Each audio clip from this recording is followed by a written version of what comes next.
નમસ્કાર મિત્રો, સ્વાગત છે તમારું અમારી યુટ્યુબ ચેનલમાં। તો મિત્રો, આઈટીબીપી એટલે કે Indo Tibetan border police force દ્વારા ધોરણ 10 પાસ માટે કોન્સ્ટેબલ ડ્રાઈવરની પોસ્ટ પર ભરતી જાહેર કરવામાં આવેલી છે। તો આ ભરતી વિશે આપણે તમામ પ્રકારની માહિતી આજના વિડીયોમાં મેળવી લઈશું, પરંતુ તે પહેલા વિડીયો ગમે તો લાઈક અને શેર કરી દેજો। ચેનલમાં નવા હોય તો ચેનલને સબસ્ક્રાઇબ કરી દેજો। તો ચાલો મિત્રો, વિડીયોની શરૂઆત કરીએ।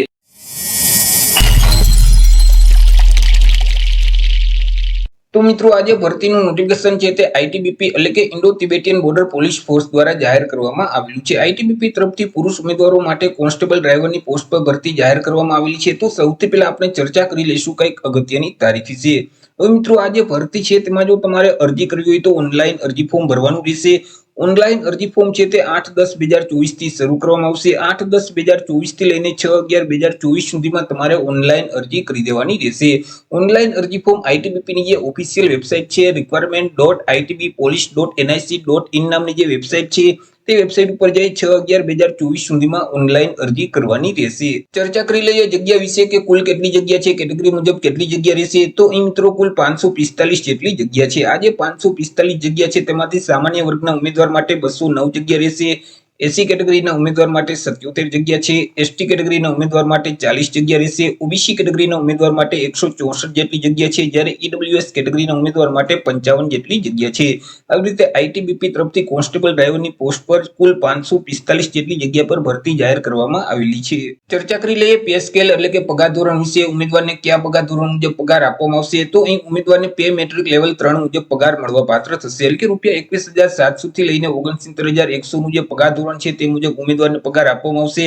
સાથે સાથે અલગ જે અન્ય ભથ્થાઓ છે તે પણ મળવા પાત્ર થશે। ચર્ચા કરી લઈએ એજ લિમિટ એટલે કે વય મર્યાદા વિશે। અરજી ફોર્મ ભરવા માટે ઉમેદવારની ઉંમર કેટલી હોવી જોઈએ? તો અહીં અરજી ફોર્મ ભરવાની જે છેલ્લી તારીખ છે 6/11/2024 તે તારીખને ધ્યાનમાં રાખી ઉમેદવારે પોતાની ઉંમરની ગણતરી કરવાની રહેશે।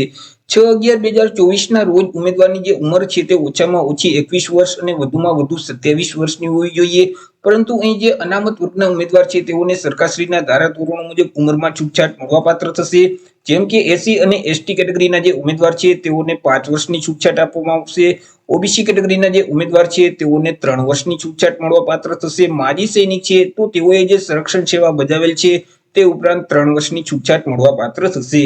તે સિવાય બાકી જે તમામ ઉમેદવાર છે તેમની ઉંમર 6/11/2024 ને ધ્યાનમાં રાખી ઓછામાં ઓછી 21 વર્ષ અને વધુમાં વધુ 27 વર્ષની હોવી જોઈએ। જો આપણે જન્મ તારીખને ધ્યાનમાં લઈએ તો ઉમેદવારનો જન્મ 7/11/1997 થી લઈને 6/11/2003 ની વચ્ચે થયેલ હોવો જોઈએ। ચર્ચા કરી લઈએ એજ્યુકેશન ક્વોલિફિકેશન એટલે કે શૈક્ષણિક લાયકાત વિશે। અરજી ફોર્મ ભરવા માટે ઉમેદવારની લાયકાત શું હોવી જોઈએ?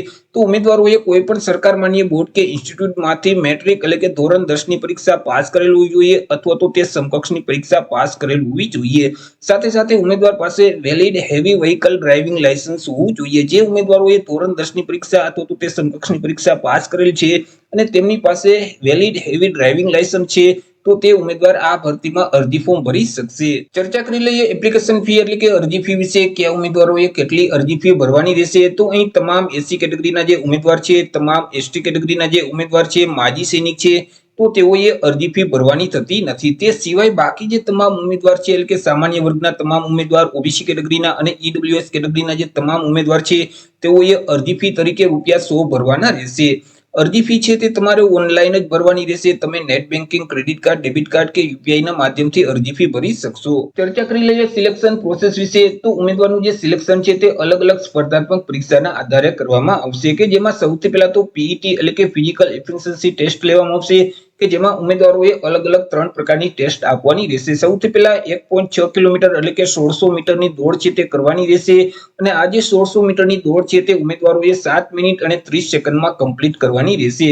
ત્યાર પછી 11 ફૂટની લાંબી કૂદ કરવાની રહેશે। ત્યાર પછી 3.5 ફૂટની ઊંચી કૂદ કરવાની રહેશે। લાંબી કૂદ અને ઊંચી કૂદ આ બંને માટે 3 ચાન્સ આપવામાં આવશે। જે ઉમેદવાર પીઈટી માં પાસ થઈ જશે તો આગળ તેઓએ ફિઝિકલ સ્ટાન્ડર્ડ ટેસ્ટ આપવાની રહેશે, કે જેમાં ઉમેદવારની ઊંચાઈ અને છાતીનું માપ લેવામાં આવશે।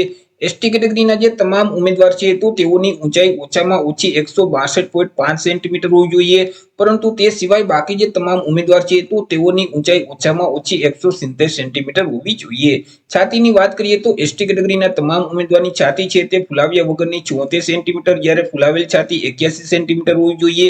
તે સિવાય બાકી જે તમામ ઉમેદવારની છાતી છે તે ફુલાવ્યા વગરની 80 સેન્ટીમીટર, જ્યારે ફુલાવેલ છાતી છે તે 85 સેન્ટીમીટર હોવી જોઈએ. ફુલાવ્યા વગરની છાતી અને ફુલાવેલ છાતી આ બંને વચ્ચે ઓછામાં ઓછો 5 સેન્ટીમીટરનો ડિફરન્ટ આવવો જોઈએ.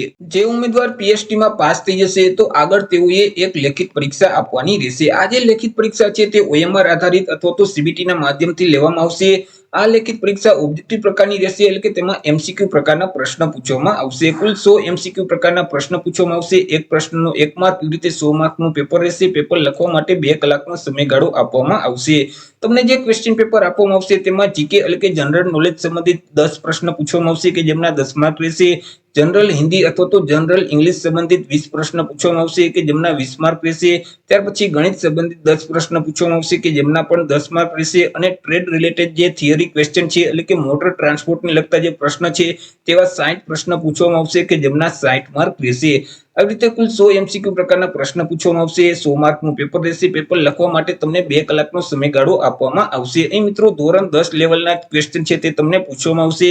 આ પરીક્ષામાં પાસ થવા માટે જે જનરલ કેટેગરી, EWS કેટેગરી અને માજી સૈનિકના તમામ કેટેગરીના જે માજી સૈનિક છે તેઓએ પાસ થવા માટે ઓછામાં ઓછા 35% ફરજિયાત લેવાના રહેશે. તે સિવાય SC, ST અને OBC કેટેગરીના તમામ ઉમેદવારોએ પાસ થવા માટે ઓછામાં ઓછા 33% ફરજિયાત લેવાના રહેશે. જે ઉમેદવારો લેખિત પરીક્ષામાં પાસ થઈ જશે તો આગળ તેઓનું એક ડોક્યુમેન્ટ વેરિફિકેશન કરવામાં આવશે અને ત્યાર પછી એક ડ્રાઇવિંગ રિલેટેડ પ્રેક્ટિકલ ટેસ્ટ લેવામાં આવશે કે જે 50 માર્કની રહેશે.